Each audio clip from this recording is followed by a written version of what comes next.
Hello and welcome. My name is Amy Jurica. I'm co-executive director of Brazos BVTeach, and we're here today to have our first podcast, GoTeach, with some students, Adraina and Emely. Welcome. Thank you for having me. Adraina, why don't you start and tell us, how did you hear about BVTeach and kind of what were your first thoughts when you heard about it? Okay, so I first heard about the BVTeach program through my teacher. I was taking the CTE course at my school, and it was kind of new, so they were trying to find students to put in the class, and I was one of them. And so then some representatives for BVTeach came to my school, and then they kind of explained about the program, what they have to offer, and at that moment, I thought this was for me because I saw all the things that it would be well benefited for me, and I wanted to be part of it. Right, so right, yeah. So you were excited, and where do you go to high school? Hearn High School. Hearn High School, right? The Eagles. Yes, ma'am. So, Emely, tell us about your first BVTeach encounter. The representatives came over to my school in the fall semester, and Right. it definitely seemed something I'd be interested in. And very beneficial, very inspiring, honestly. Yeah. So it was Great. good. Great. So you had good thoughts too. And your high school is Caldwell High School. Caldwell High School. Those are the Hornets.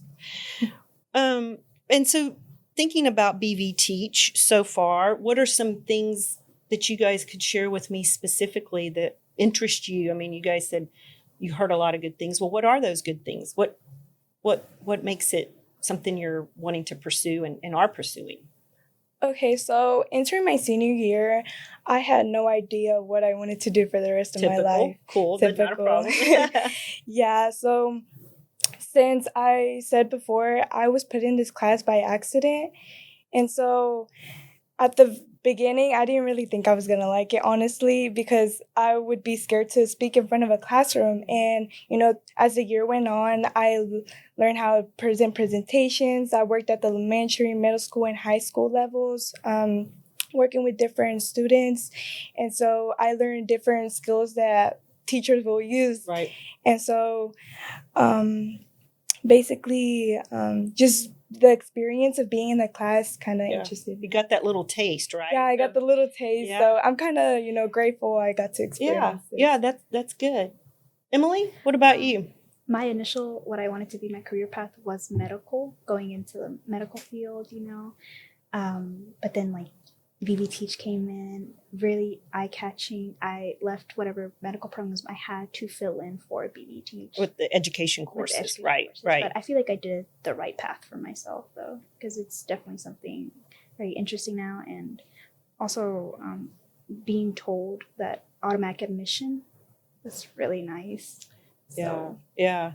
And so I think teachers who have been in the field for years always talk about kind of a calling and a passion, but it's sort of, when does that calling happen? And so that's what I think I'm hearing right now with you guys is you kind of got introduced to these ideas and you don't know what you don't know. And then when it's brought to your attention, it's like this moment of I see this is for me. I thought it was that, but this is something I'm called to do, which is a big part of teaching for sure. Thinking about other students at your high schools, what are some ideas or things that you guys think that you could share with them or help them understand to hopefully kind of plant that seed with them about teaching? Yes, so I would definitely encourage them. I myself didn't think I would like teaching, and I ended up teaching. So I would encourage them to just try it out. You will never know if you never try it out. So Right. I would encourage them. Yeah. And, Emely, you thinking anything about what you could tell your friends at Caldwell High School? Yeah, I definitely sit with them, have a little in-person conversation, talk to them, sit them down. Right. And much like Adriana, encourage them, tell them, dip your feet in it, just try it out, you never know, and just see where life leads you, because it's always a different Right. And one of the things in Brazos BVTeach is this idea of being local right? And potentially working through your teaching degree and getting to go back home to teach. And what do you guys? Not that you have to, but what are your feelings about that? I would definitely love to, because I've been in Hearn my whole life, since elementary, middle school, and high school. And I would really like to go back and, show that I graduated from here. I Yeah. can, come back with a positive way and bring the community together. Right? Yeah. Yeah. I would definitely go back to Caldwell. I've been there my whole life. Actually, my sophomore year, I moved away, but I came back my junior year. I missed home. Yeah. Definitely missed it. So I would 100% come back. And you become that role model, right? Like, I mean, you probably both have teachers in your education so far that you looked to as role models, and that's sort of what you become when you go back home, so to speak. Like, people look up to you. And so, thinking about the future, it's kind of hard too sometimes when you're 17, 18, 19 years old. But when you're thinking about a teaching career, like 5 to 10 years, what do you see? What do you hope for? I hope to, after, I get my bachelor's degree, to go back and get my master's degree and go back to Hearn, encourage students, inspire them to, trust yourself. It doesn't matter where you come from or where you start. It matters where you finish and where you're capable of. Yep. Wow. That's a great goal, Adriana. Thank you. I definitely see myself, like, say 4 years, probably my bachelor's or something, and work on it. Maybe take year 3 off to actually teach, hopefully, use that certification, and then probably go back again, much like Adraina, master's. Yeah. And I think teachers are always students, right? Because they're always learning themselves. That's what makes a good teacher. So that sounds great. That's awesome. Anything else that you guys are thinking that you want to share about, like, being where you are right now? We've talked about Brazos Valley Teach is still kind of a new program that you think people need to know about or understand going forward. Yeah, so I really want to explain that, like I said before, I really want to push to inspire students. For me, being a dyslexic English second learner and an undocumented student in high school and elementary, I would have never thought I would want to become a teacher, where I struggled the most. But, having these inspiring teachers inspired me to want to make a difference as well. And I think teachers right now are really very much needed, especially For sure. The high demand for bilingual teachers. Right. And I'm blessed to know 2 languages, so I would really like to, make a difference, go back to my town, maybe somewhere else, and bring my... Wow, that's a lot, Adriana. You really are bringing it home. Like, I mean, in spite of, these things may be perceived as barriers, multi-language, learning disabilities, whatever. But what I hear you saying is, like, you're using that to propel your drive to want to make a difference. So yeah, that's great. Thank you. Yeah. What was the question? Just, is there anything, Emely, that you're thinking about in terms of teaching, or that Brazos Valley Teach could support you with? Okay. Because you're still a junior in high school. Yes. And so, unlike different from Adriana, like, you're still going to have a year in high school in the programming, and you're going to take a course your senior year where you're going to be working with students. Is that correct? Yes. Yeah. Yes, definitely. And so, like, what are you hoping to get out of maybe this next year? Because you're in a little bit different place. Yeah. I hope that if I have any questions, because I will be a senior, I will be applying to colleges and everything. Like, I hope to have that guidance, that I will be guided by my ambassadors, Miss Lana Vigakal. Right. I hope she guides me with that, and that I can go to you to BVTeach. Yeah, and that's a hallmark of this program, is like providing that support to students who are wanting to follow this path in education, because maybe you don't have that support in other places, and that's what this program is about. And so creating a network here at the university, or maybe at Blinn, of people who can guide you, support you. That's different than Adraina, because you've still got a year, and now you've got to kind of follow that path of like applying and getting in and getting going. So yeah, good. I would also like to say one more thing if I can. Oh yeah. I already feel the strong support from BVTeach, and I have not even graduated high school yet.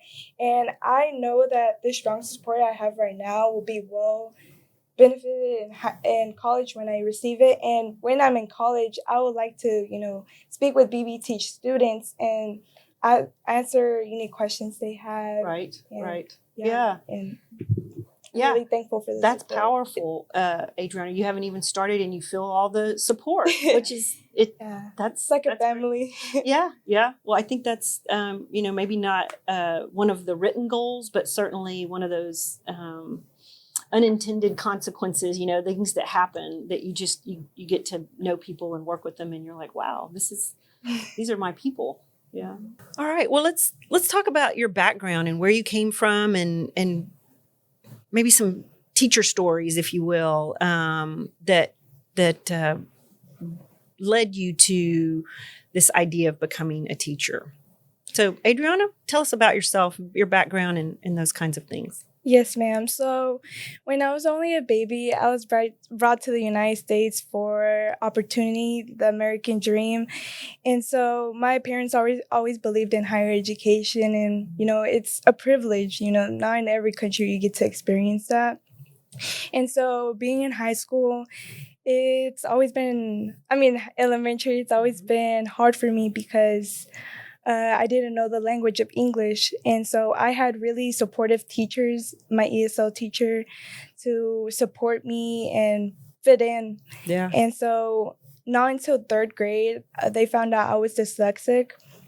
And it was always hard for me to be on the same level as the other students. As much as I tried, I would still not be on the same level. Yeah. And so having these supportive teachers really inspired me to come back and give to the community.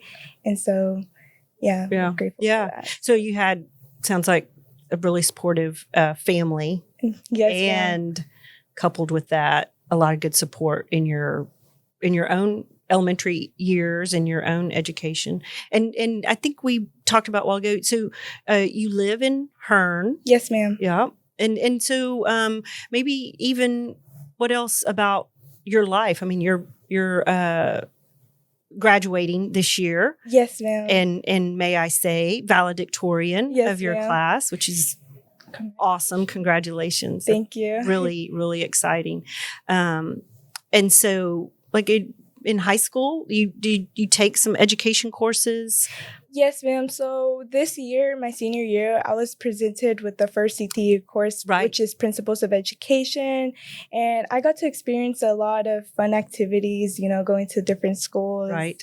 And, experience the teaching industry.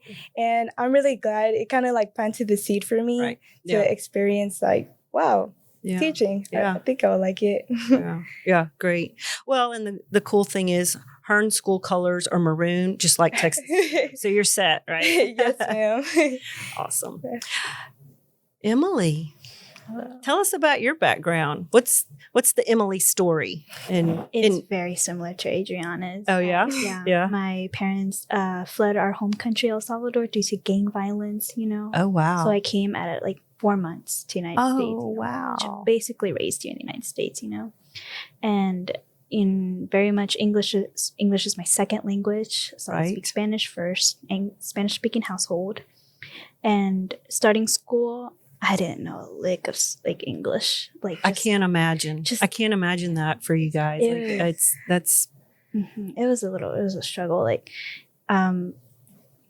And I went to a school that didn't necessarily have ESL much. A lot of my teachers knew English, knew Spanish, or had any aids to help me. Right. So I kind of relied a lot on my classmates to help me understand things, Oh. which I'm super grateful for. Sure. Yeah. Super grateful for. But as I got older, kids are sponges. So right. I They picked are up on with things. language. Right. Yeah, I picked up on things luckily, and yeah, that was just the And- first bit. And so you go to school in Caldwell. Yes, I think ma'am. we might have talked about. And so these were experiences you were having in Caldwell. Just for now, yeah. Right. At that time, luckily things have changed now. Right. Things have gotten improved so much better. I've seen them. From what I know, the now pre-K class has just a pure class of just kids who only speak Spanish, Right. but like learn English throughout the Yeah, year. yeah. My nephew's going to that. So Oh, he's studying. Yeah. He's starting next year. or Yeah. August or something. He's studying, so he's gonna have those resources that I didn't have, which I'm so grateful for. Yeah. Yeah. But it sounds like, you had friends and supports maybe in some other ways Oh, that yes. that worked for you Definitely. and helped you get to this point today. Yes, ma'am. And so in Caldwell High School, tell me about your education courses and your teacher and how that's going. Well, my principal's education teacher is Lana Vikaka. She is amazing. I love what I've been learning so far. I used to have trouble like public speaking, or just presenting in my class in general. Right. So I've gained a lot of confidence in that aspect. Right. It recently came into help because for my honors English class, Kelly Lazo, she had us present to the 5th graders about cyberbullying and online safety, or the pros and cons of social media. I apologize. And there's plenty of those. Definitely. And we went to just go present to them, and I feel like that was my aha moment right there, where I fell in. It was last week. Yeah. Oh wow. It was last Yeah, Friday. yeah. It really hit me. Yeah. It was just something that I love seeing them engaged with us, having their attention. And I understand, from what I've heard, we really hit them. We definitely sat with them that this is something they're probably going to think about. And I know he came up to me and just said, "You did such a good job." And kind of hearing that inspiration, really touched my heart. Yeah. Yeah. And teachers, I think, get to experience that a lot. You were getting to experience it in a little way at the beginning, but yeah, that kind of daily, impactful moments that you have with students really keep, I think, teachers inspired for sure. Okay. Well, I think that's all the time we have to visit with Adraina and Emely today, but we'll be having more podcasts with GoTeach and learning more about ways that this great program can help influence the teachers of tomorrow right here in Brazos Valley. This is Amy Jurica. Thanks.